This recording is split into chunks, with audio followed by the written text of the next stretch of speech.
Welcome to Kaizen Time, part of the Blood, Sweat, and Business podcast, where we provide constant improvement to businesses through timely, actionable financial solutions. Do you want answers to your financial questions? Email us at bsp@kaizencpas.com. I'm your host, Mark Valesky. Now let's get started. Welcome to another episode of Kaizen Time. I'm joined by Brian Bride, Director of Payroll Operations. Brian, I got a question for you. Yep. Payroll isn't just really payroll, is it? It's not just managing people's hours and their pay, right? Yeah, there's a lot of compliance that goes into it. Some of it you would consider traditional like HR, but a lot of it affects payroll and pay. So having a payroll company that can handle knowing what the leaves are and giving information about it is really, really important. So leave, like we're talking not just, hey, I'm sick. Hey, I'm going on a vacation to Tahiti. What else is involved in that? Yeah. So there are many, many leaves in the state. Some of them are mandated. Some you have to have a certain threshold of employees for it to be applicable to you, but it's any kind of leave for any kind of instance that an employee will miss work. Let's kind of start from the bottom up. Sure. Let's say the smallest tier of company. Yeah. What are their required kind of leaves? So if you're a smaller company, and let's just talk about the state of Illinois. So in the state of Illinois, there are policies you have to, abide by. Americans with Disability Act is one if you're a small employer. Let's see here. What else we got? We have like the lactation accommodation policy. If you're smaller, you still need to abide by that. If you have people that work, like let's say your business opens 7 days in a row, you have a day of rest law in Illinois that you need to be compliant to. If you have military leave, you need to be subject to that. Meal and rest breaks or something, paid sick leave. And realistically, this is any company. Yes. Any size. Any size. In Illinois, there is the paid leave law that passed last year. That one, it doesn't matter as long as you work. I believe it's like if you have employees for like 20 consecutive weeks. So even one employee and you have 20 weeks of people that you hire, everybody is subject to the rules. So unless you're some kind of temporary business that doesn't run very often and you only pay people, like maybe I bet the Renaissance Fair probably isn't covered by that, but almost everything else is covered by those kind of laws. Something like, let's say an apple orchard, right? That's only active or open for business. Like right. But the apple orchards I usually go to, they have a store that's open in the wintertime. You're going to hit your 20 weeks really, really fast. And we don't need to go into all these because it looks like quite an extensive list. But what's some like leave laws that are kind of newer? So some of the newer ones for the leave, FMLA has been around for a really long time. But that's a 50 limit. That's really, really strict, right? So that fits with ACA, Affordable Care Act. That one's really important. There are other ones in regards to like domestic leave. Violence leave is pretty new. So that's covering if this is a victim of domestic violence, there's amount of time that you have to give off for them to like go to courts, maybe find a different place to live. And that's only a 15 employee limit. So in the state of Illinois, you have 15 employees, you have to provide that. Election judge, if someone wants to be an election judge, which I'm an election judge, if you have 25 employees, you have to allow time off for that. This time off isn't necessarily paid, right? You can pay people for sure, but it's just protecting their job and protecting their hours when they come back. So really it's just accommodating their schedule. Correct. So something like, like military leave, right? So let's say somebody has to do their 2 weeks, and they're in the reserves and they come back.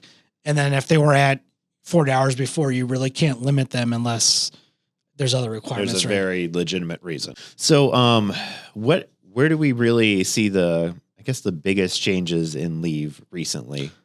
Yeah. So besides from like the mandated paid leave, some of the newer ones here is like school visitation. That's a couple years old. So what that means is this is a 50 employee limit. If you need to go to school for like a kids conference or some other activity like that, you can take unpaid time off in order to do that. And they have to protect your job. Voting leave is kind of a newer one too. That's a couple years old, but if an employee needs to vote on the day of voting, you have to give them time to go vote.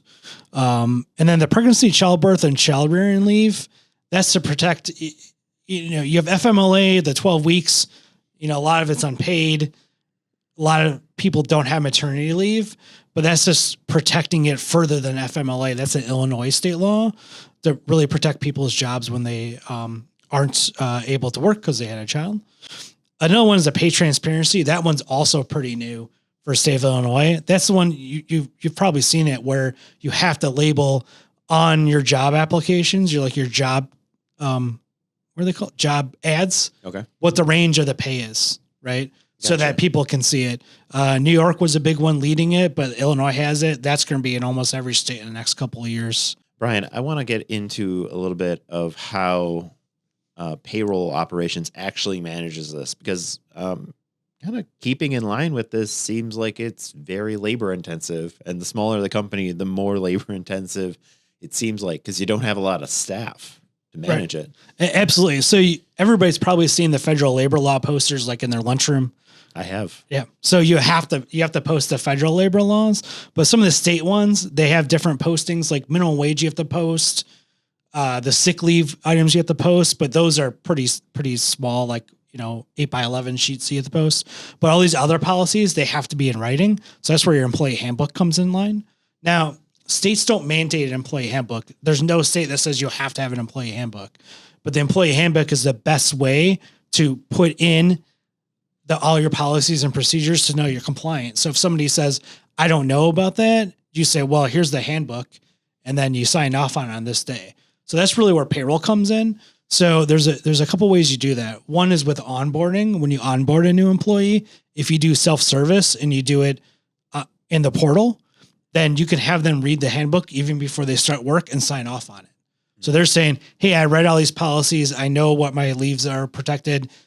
That's good to go. And then if there's a change in it, we can launch it out to everybody again.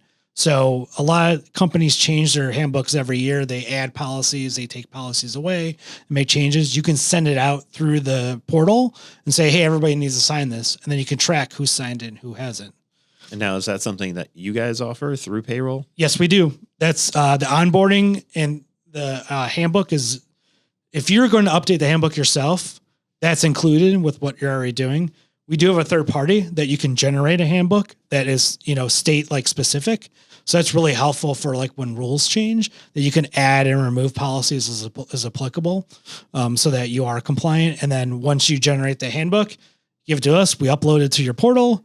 We send a message out to all your employees and say, hey, the new handbook's here. Let's go ahead and read it and make sure that you catch up on everything. And how often are these laws changing? And I guess I should say in any state. Yeah, every year. So, we just hit 2025. There's a bunch of new laws that came into effect. We're going to talk about that in another one, so stay tuned for that. But, there's all these laws that get passed throughout the year. Sometimes they get reported on, sometimes they don't. A lot of the bigger ones get reported on, but you can kind of forget about it because you're busy running your business. Yeah. And that's what we're here for, is to make sure that you're compliant in all the laws. Really, payroll now is about compliance more than it is about just the checks, because everybody can do checks, but being compliant and following the payroll rules is really, really important. And it seems to be getting more complex. That's the biggest thing. And again, what is it? The juice. Is the juice worth the squeeze? Right. It's not necessarily that you're saving anything by not doing these policies. And a lot of this is already included in like payroll services, mm-hmm. right? So in reality, you're just saving yourself a whole lot of effort by including this in your payroll. Right. It's really, to keep an updated handbook takes a couple minutes, especially if you're using a third-party software, to be like, hey, what's the new one? What's the new policies we need to add? You also have us that we're going to go through and we research, and then, compliance is a big thing for us to make sure that everybody's compliant. We have clients coming in now that aren't compliant, and that's what we do when you get implemented. We look at everything. Hey, do you have a paid leave law? Do you have this? What's your minimum wage? So it's definitely something that we handle for you. One thing as we wrap up, what's one thing you would tell every small business about these new leave laws? You really need to be compliant and make sure that your team knows that they're available, right? Because it's really not that much, right? So, for example, like the school visitation leave, right? I do our school meetings on like Zoom. So really you're giving your employee 30 minutes to jump on a Zoom, talk to a school and be done. Right. And that goes a long way to employee morale and showing that you care about your employees and providing a good work experience for a very, very low investment. Thank you very much, Brian. Thank you. You've been listening to Kaizen Time, part of the Blood, Sweat, and Business podcast. If you like what you heard, subscribe and leave a 5-star review. This podcast has been brought to you by Kaizen CPAs Plus Advisors, providing advisory and accounting services to help you grow your business. Learn more at kaizencpas.com or email us at bsb@kaizencpas.com.